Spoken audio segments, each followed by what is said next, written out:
এই শুটকা আমরা এইভাবে নাড়াচাড়া করি, শুকাই, তারপরে ডোবে ফাটাই। আমরা মনে করেন এটা হলো বাজার থেকে যখন আসে তখন আমরা লবণ মারি, লবণ মেরে পরের দিন ডালাই করে ধুয়ে রোদি নেড়ে দিই। এটা পরের দিন আমরা উঠাই দিই, 3 দিন পরে উঠাই দিই। আমরা তেলাপিয়া আছে, সিলভার আছে, মনে করেন পুঁটি আছে, আমরা বিভিন্ন মাছের করি আর কি। এগুলো তো লোকে খায়, বুঝলেন না? এগুলো বিদেশি লোকেরা খায়, সৈয়দপুরের লোকেরা খায়, ভাঙায় খায়। এই শুটকি হলে কি এ মাছ কি পরে নষ্ট হয়ে যায় না? না না, এ নষ্ট হবে না কখনো।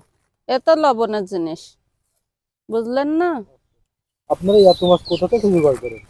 কেশবপুরের থেকে, অন্য অন্য সাইটের থেকে আসে কেশবপুর, সে করতে আমরা কিনা।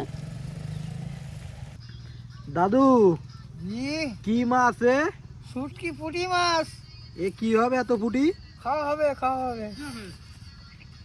আপনাদের বাড়ি হবে?